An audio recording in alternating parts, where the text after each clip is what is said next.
Hi there, Kim Stevens here in the Fox 26 newsroom. And have you ever felt like you are stuck? Maybe you're empty, feeling just like, sometimes we've been doing stories about quiet quitting, or you're just there in your job or in your life, but you're not really feeling anything. You're not enthused, maybe. Nothing's getting your juices going. You're also wondering, I know this sounds really big, but we can all have these moments of what is my purpose? Do I have a meaning in my life? Are any of these things sounding familiar to you? They can come and go. And it doesn't mean that there's anything necessarily wrong with you, because a lot of people, especially since the pandemic, go through this, what we call, or what is being called now, languishing. Corey Keyes is a Emory University sociologist emeritus, and he recently, this year, wrote a book called Languishing, and I'm going to bring it up so our viewers can see what it looks like. And Corey, that face of the melting into the meh is how many people can feel. So thanks for joining us. How did you come up with this? Well, it starts, and actually the book starts with my teenage years. After I'd been adopted by my grandparents, I was in a wonderful situation after a very tough start in life, and suddenly I was doing well in school and everything was going well, and I loved where I was living and I loved my grandparents. But I would come to the end of the day and suddenly there was this strange feeling.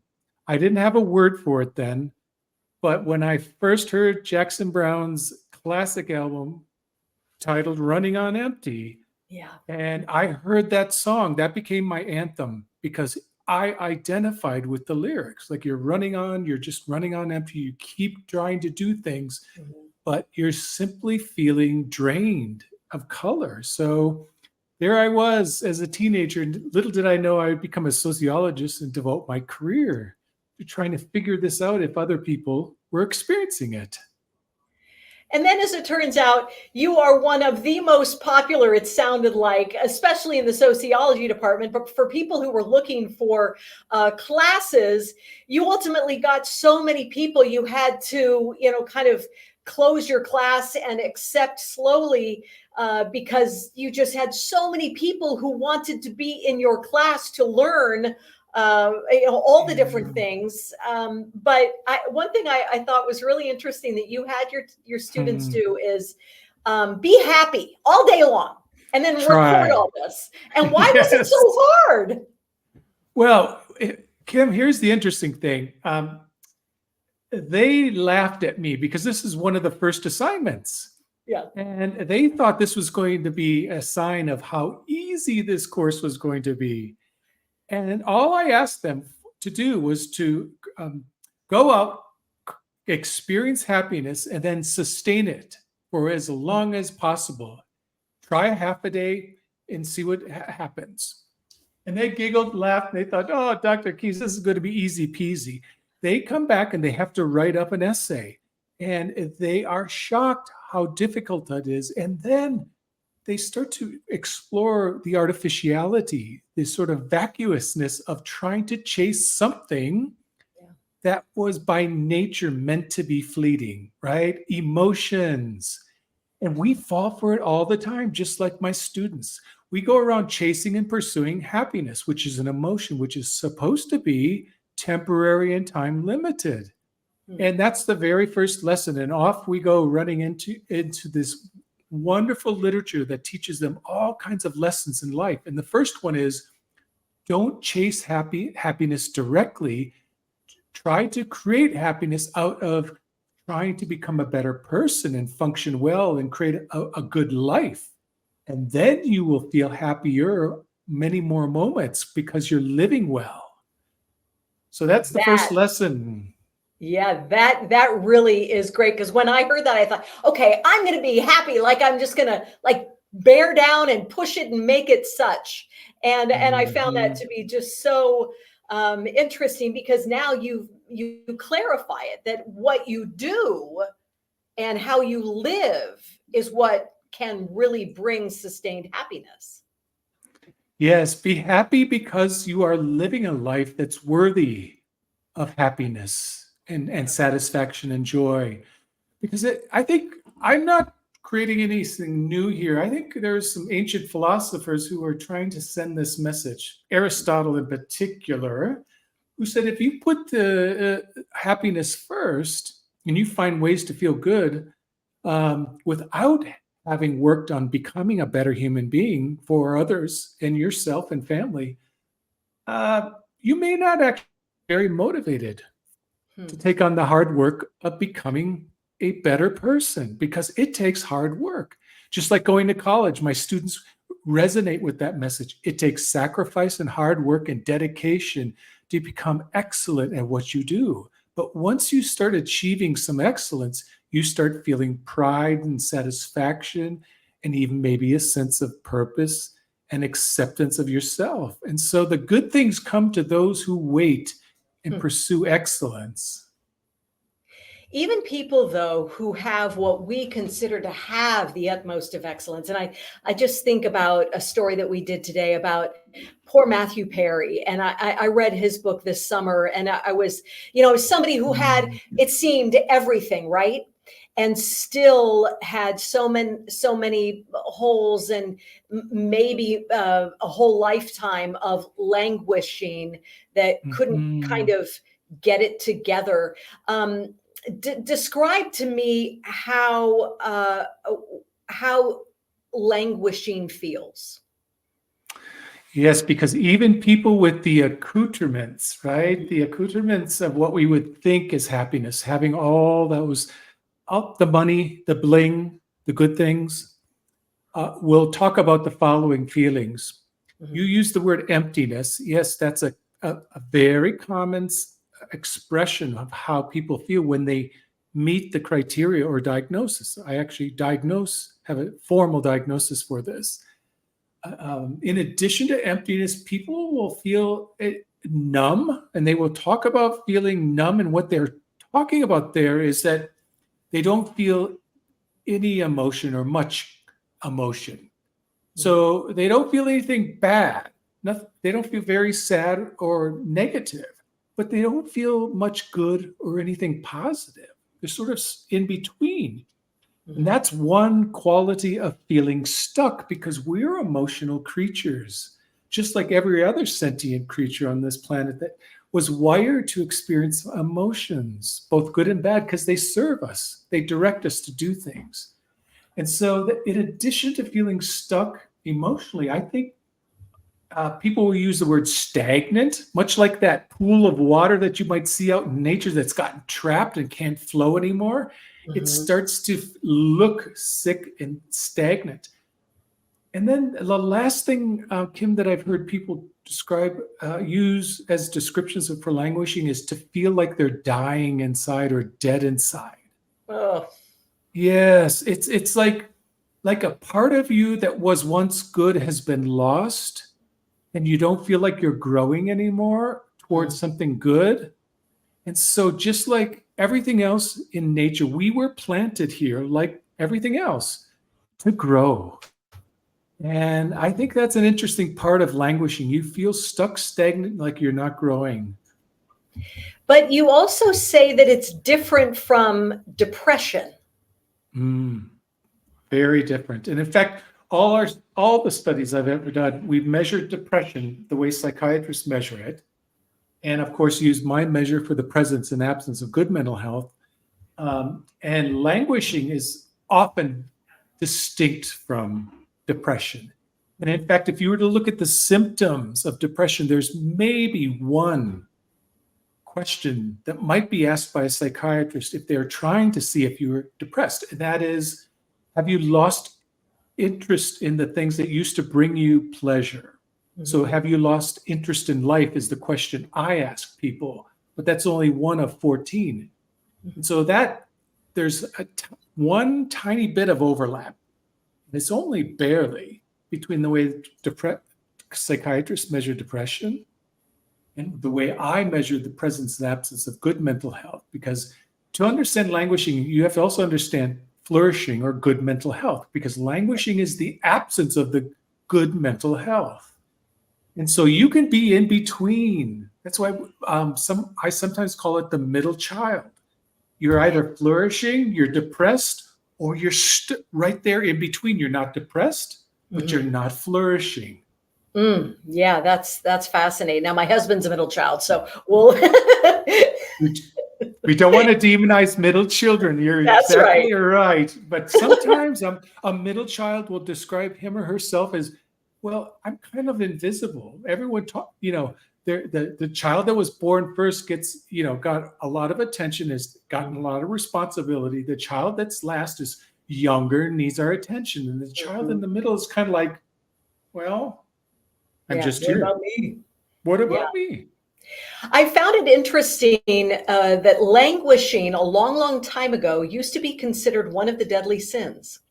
Yes, it has been with us and will be with us forever, because it's part of how we experience life. And indeed, when I looked through history, when I started to look back, I started to read about a condition called acedia, acedia, acedia. Mm-hmm. And all the descriptions I read led me to believe it wasn't depression. Some people confuse it. I believe they're confusing it with depression. But what they were really talking about is they've lost a sort of interest in life, and they're sort of stuck. They feel empty. They don't feel sad. They don't feel happy. They just kind of like, they're wanting for interest in life. That's one expression the earliest Christian monks used to describe acedia. So imagine coming to the middle of the day, saying, boy, life has lost its luster. It's not like you're saying you're sad, but you're not feeling much good. Now, isn't it interesting? It was considered a sin, and this is also why it's a problem now, because it leads people to seek distractions, because languishing is a very painful, uncomfortable feeling. And so people will seek unhealthy distractions. And for the Christians, it was a temptation to go astray from the path of seeking God in your life. Wow. So it led them off their Christian path sometimes. And so anything that would lead someone who's devoted to God to go astray was considered sinful. That makes sense. Okay. Yeah. Well, we've talked about the feeling, the lack of color in our heart, our spirit, our soul, our life. But we want to bring that color back. We don't want to keep languishing, Corey. Instead, what we want to do is flourish.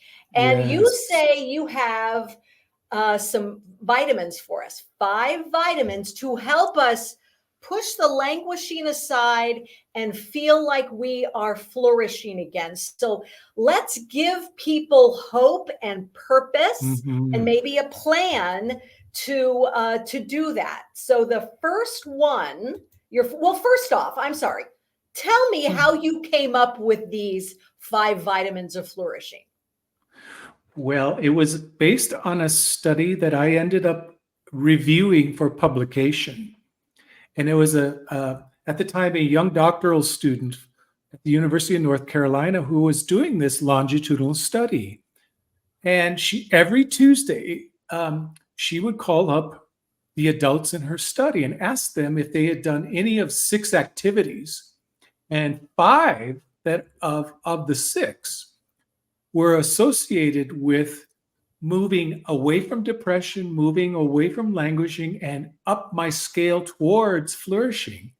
And if you were flourishing, if you did more of these 5 things, you stayed there.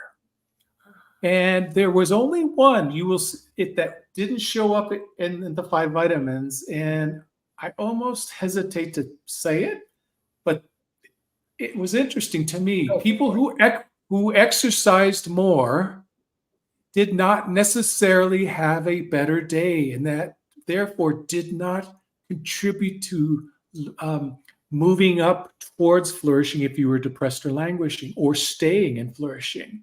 But these 5 vitamins that I talk about, if you did more of these things, if you were depressed, languishing, if you did more of these things, you started to move towards flourishing.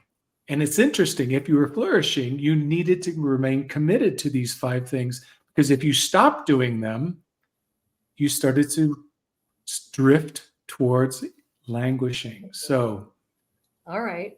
Well, our time, our schedules, our lives, they do change. And sometimes we can be on a great plan and then something happens. So we also have to give ourselves grace that maybe if we lose one of these or have to push it aside or find that we have, give ourselves grace to bring it back and know that this is kind of like an ever evolving thing for our lives, right?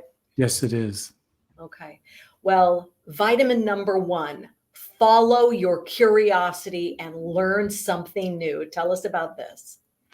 Yes. Now, here's an activity that this also is true of college students, aren't they? And young people, aren't they going to school and learning something new every day? Right, right. Well, when you are learning things because you have to and it's work, that mindset prevents you from benefiting. That is feeling good and moving out of languishing. So here's the trick. For adults, we tend to put all our eggs at the beginning of life, where we get our education, we learn everything and develop our skills, and then we just stop and we use them in our work, and then we're done and we retire. This is a call for lifelong learning, but choose something you want to learn because it has nothing to do with your job, but you want to learn and grow, and you may in fact enjoy it. And you had seen some or shared some examples of people who did that, but then maybe through a loss of a spouse or and being lonely, they just stopped doing something new. And that so affected their mental, but also physical health. Yes.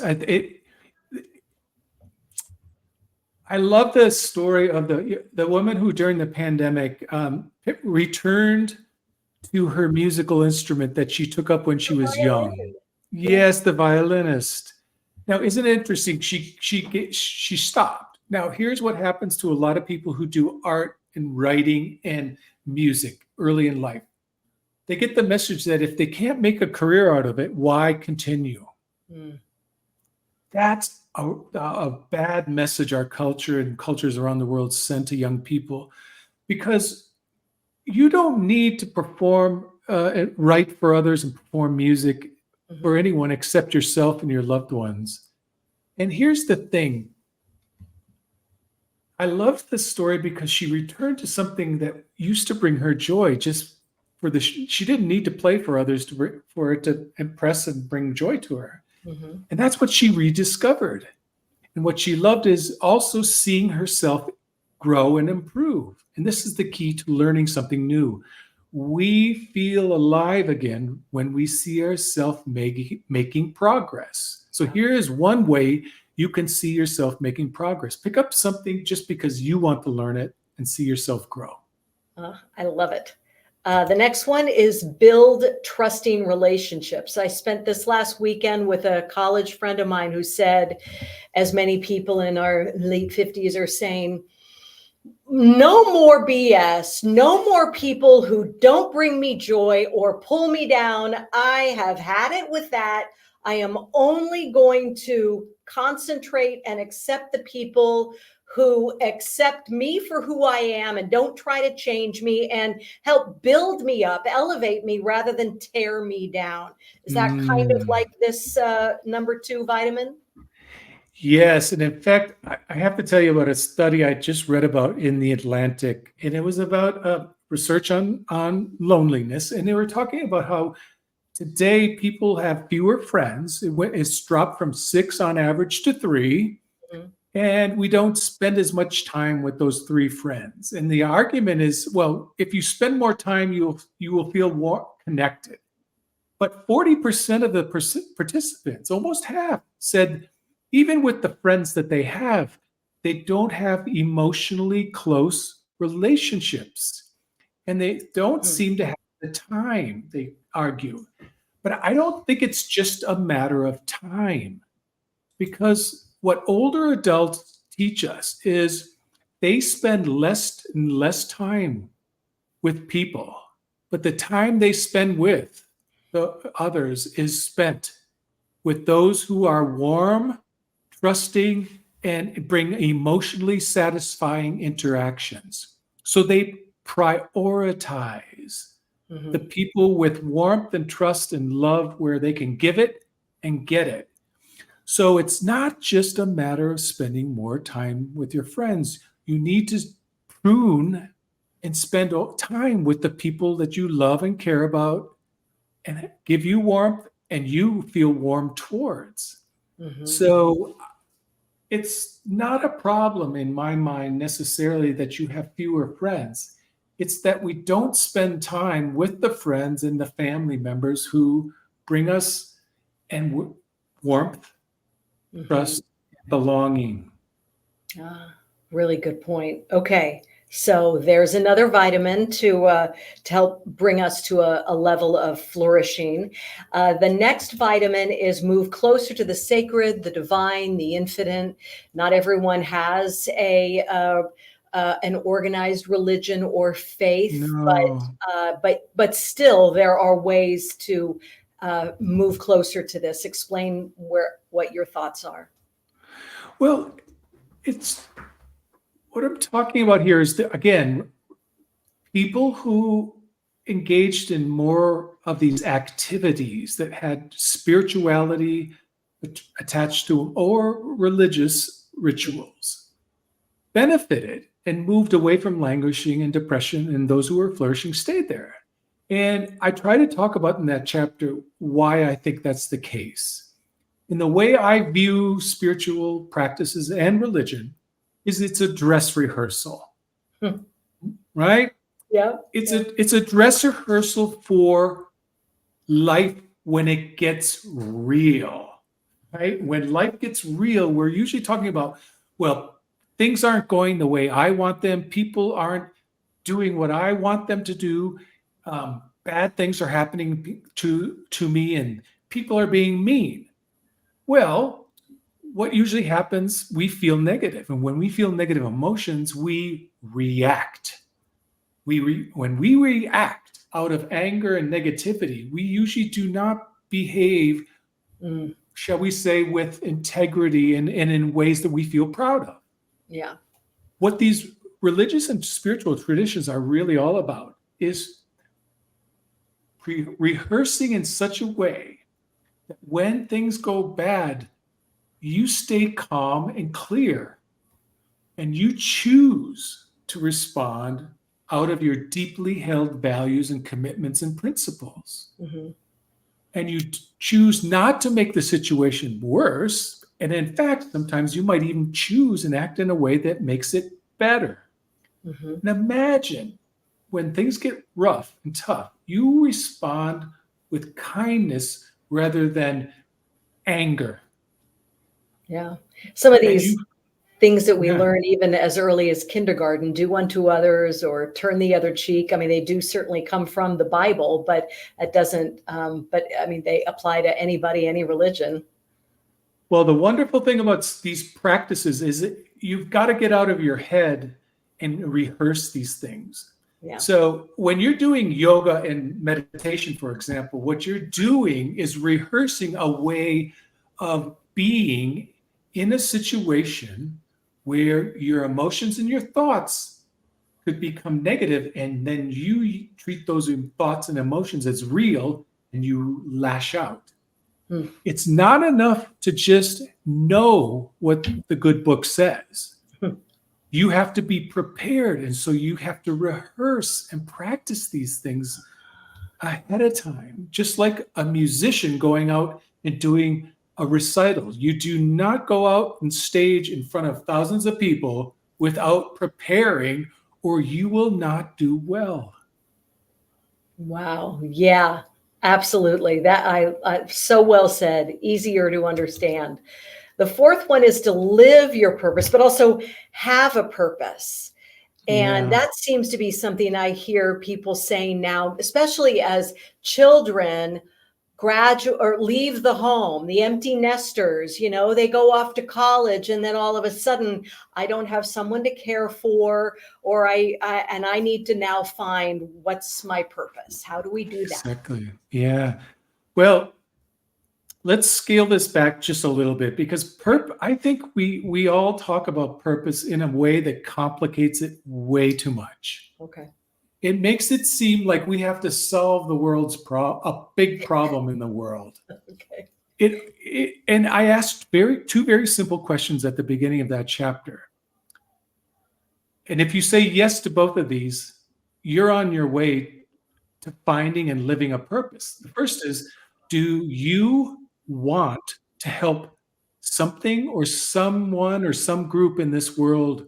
And by help, I mean alleviate something or someone's suffering or decay. Mm. And second, if you say yes to this, you're on your way. And second is, do you have the requisite skills or abilities right now to do that in a way that represents who you are? This is often why college students can say yes to the first, but generally they say no to the second because they're preparing to develop skills that the world needs, and there's a hunger out there for. So a lot of lawyers and budding lawyers and doctors talk about really wanting to help people in need. But you can't go out there and just help anyone without some skill and ability. Yeah. So when you say yes to both of those things, you now are well on your way, if not already, living your purpose. Wow. So all you need to do is have the desire to want to leave the world in some way a little better than the way you found it. And if you say no to that, here's the thing. Stop fretting over purpose, because purpose starts with the desire to want to help something or someone in this world get better. That's it, really. Okay, I love it. Thank you. And then the fifth is play. Make time for activities where you enjoy the process, not necessarily the outcome. Not like my aunt who must always win at dominoes, but just the act of playing. Yes.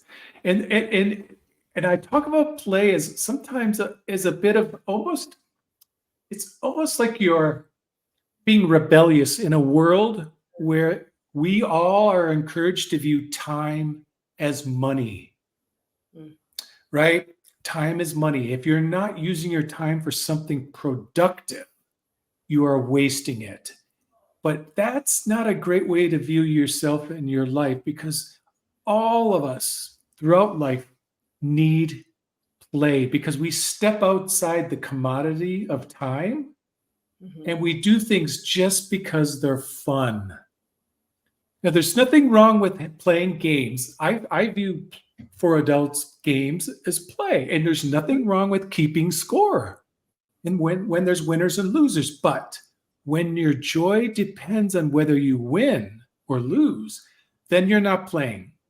Because there's nothing wrong with games with winners and losers, because it often motivates us and gets us really engaged and committed and trying hard. And then you begin to really see people come alive.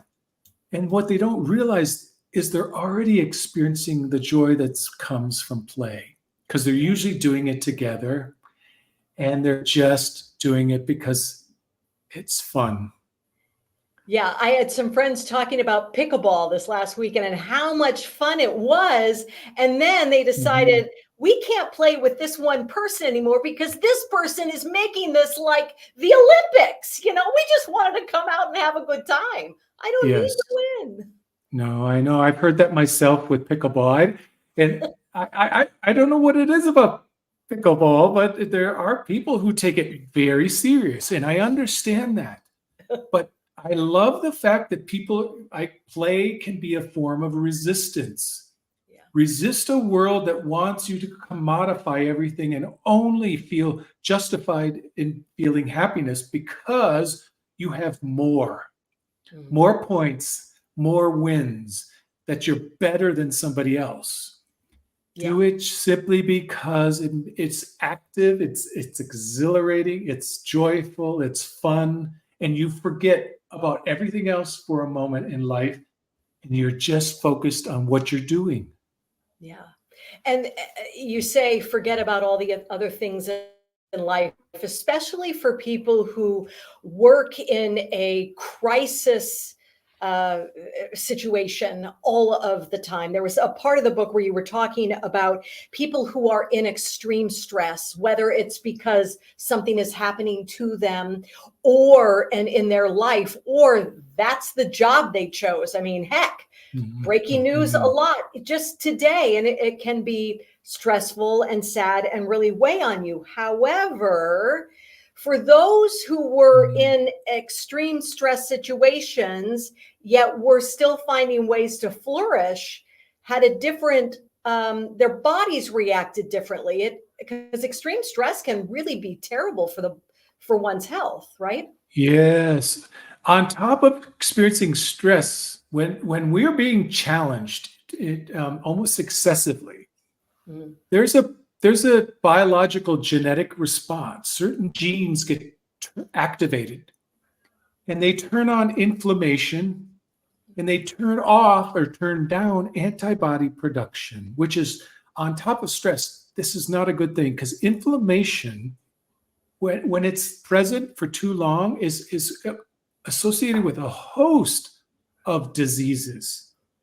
Now, here's the thing, what's remarkable about flourishing.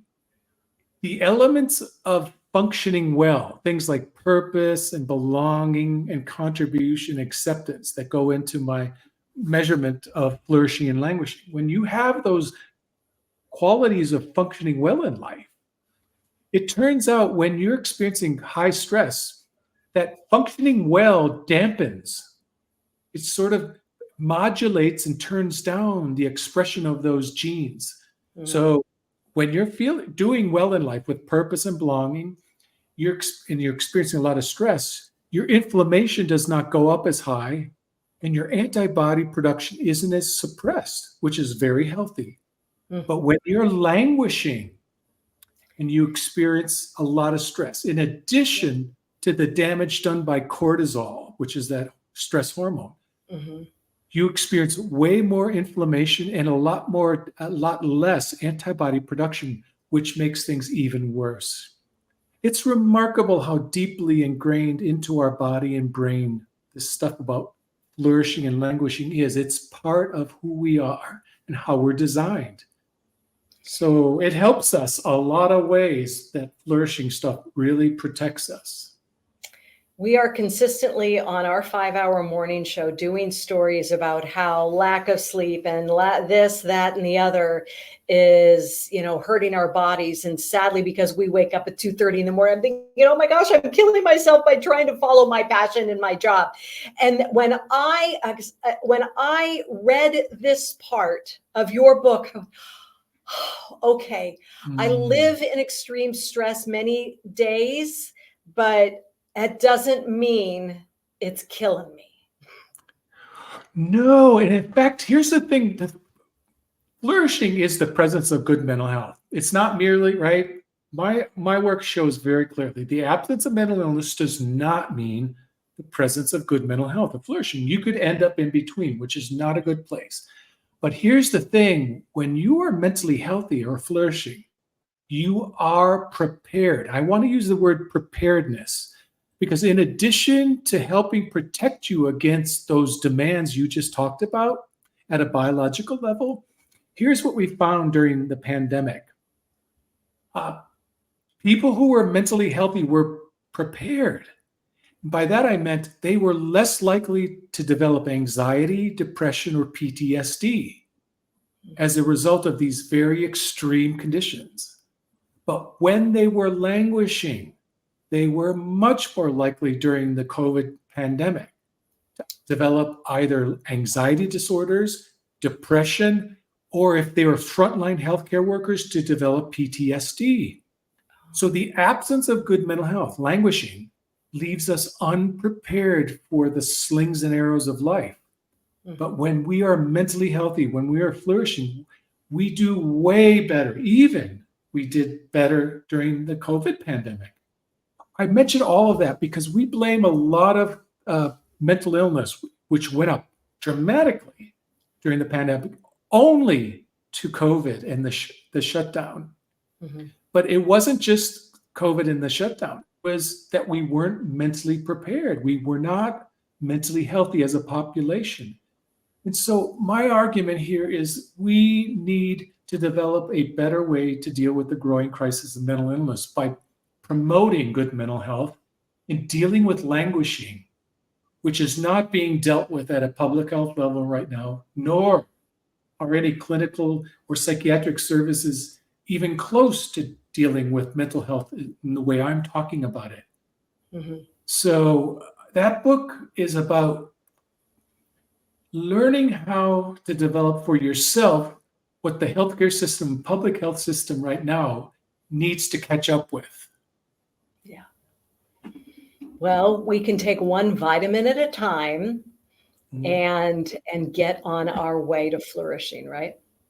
Yes. And all you have to do, by the way, is the study shows you don't need to do all 5 every day. Just pick one a day. Do more of it as much as possible.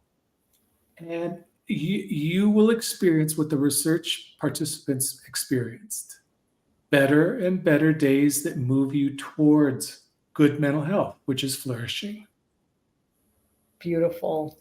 This book came out in the winter time, or right at the cusp of the spring.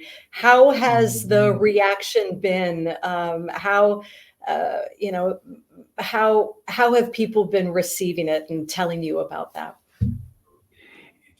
I describe it's I keep getting these emails, often from parents and from fathers who read it. And then when they read it, a lot of people reread it. But as parents, what they're doing is giving it often to their college students, the students going to college, or in this most recent email, father was giving it to his son who is about to graduate and go off into the world, because he wants them to understand, here are some priorities for your life that you may not get from the work and what school has taught you. It's not all, success isn't just about money and prestige and power and status. That's all good. Don't worry, pursue that. But here are things you need to be saying yes to as well. And I found that fascinating. And it wasn't an immediate reaction either, Kim. It didn't just go gangbusters. I'm calling this a slow burn. Yeah. Right? It's because I think people don't know what to make of it, because it's really a different way to think about mental health. Because we've been stuck with this world that thinks of mental health as merely the absence of mental illness. And my approach is showing very clearly there's a whole other world on the other side called good mental health, flourishing and languishing. Yeah. Why did you end up calling it languishing instead of flourishing? Languishing was the only word I could come up that described the being in the middle. You're not mentally ill, but you're not flourishing. And it took me a while to come up with a word for mental health. And the reason I used the word flourishing is because when you say you're talking about mental health, people will look at you and say, oh, so you're talking about mental health problems. And you're like, no. Oh, you're talking about the absence of mental illness. And no, I'm talking about way more. Good mental health as the presence of good things. And so that was the word that just stood out to me. But languishing was the word that there was no better word that I could come up with that described what it's like to be stuck in the middle. You're not mentally ill. You're not mentally healthy. Well, I guess there's a new emoji. I haven't used it because thankfully I haven't felt this way, but there's an emoji out there that is that. So the timeliness of it, it just seems so fitting, and the timeliness of reading this and meeting you and learning from it, from all of this that you have to share, has been so eye-opening for me, and I hope for many others as well. And I am so glad that you took the time, Corey, to share about your book and give us more insight on flourishing when we feel like we're languishing. Yes, of course. And it's an honor to help to get the message out, because this is my life work and I've been dedicated to this. And it's also part of my own journey of recovery, because I too, and I talk about this in the book, Right. have tried to find a way to move beyond depression and PTSD and to stay in recovery. And flourishing for me has been a godsend, because when I'm focused on the things that go into it, my depression recedes into the background and my mental health is in the foreground. And it's amazing to me, because the studies also show this, even for people with mental illness. This is very important because it keeps you in recovery longer and stronger. Some people might say, they go off their meds every once in a while when they feel well. Do you say that with this, or you stay on the meds and still flourish? People. Doctor, right? There's a section in the book where I do talk about the research that talks about the uncomfortable reality of medications. And I'm on medications, but I had to make peace with the fact that a lot of us benefit from medications, not because there's a chemical imbalance inside of us, but because when we take that medication, we have come to believe that it's designed to help us. And there's good research on placebos. Mm-hmm. Now, this isn't to say that medications don't help address some physiological imbalance or problem in some people. It does. But for the vast majority of us, we're benefiting, but not for the reasons you might think. It's because our mind is such a powerful tool that our medications lead us to expect to get better, and that expectation and the hope that comes with it leads us to act in ways that creates improvement. So don't go off it if it's helping you. But keep this in mind, Kim. I talk about this in the book, and this. For some people, medications actually create a condition called emotional blunting, which is the equivalent of languishing. Yeah. Right? So what some medications do is they get rid of the negative emotions, the fear and the sadness, but they're so powerful in dampening emotions that they also prevent us from feeling the joy, the interest, and the satisfaction. So we get stuck in that numbness. So if they're not helping you, there are other ways and outside of medications that can help you. And this book is just a small way that gets you help on the course. Mm-hmm. Okay. Do you have? I say stick with it, and if it's blunting, talk to your psychiatrist and say that I'm not feeling anything good now. I'm not feeling anything negative, but I'm not feeling anything good. We need to address this. Do that. You deserve to feel good. Everyone does deserve that. Do you have any last final advice for anybody aside from get the book or listen to the book? You can do it on audiobook too. Yes, you can. Well,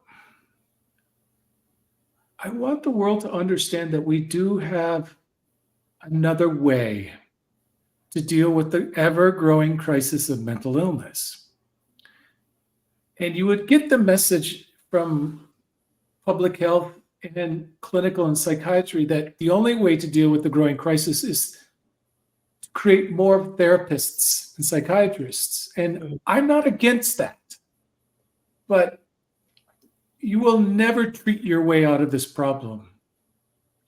We are going to need more and more people understanding what I'm talking about in that book so we can begin to focus on mental health as more than merely the absence. Because people with mental illness need it for their recovery, and people who aren't mentally ill yet need it to prevent mental illness. Uh-huh. Also, that's my message. We can prevent a lot of mental illness if we focus on what I'm talking about in that book by promoting good mental health.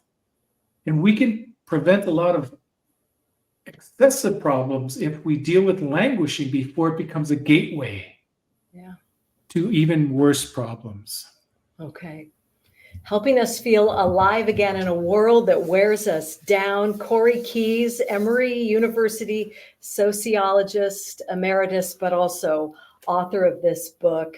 Corey, thank you so much for your time today. Really appreciate it. Oh, you're most welcome. And thank you for having me. Have a great day. You as well.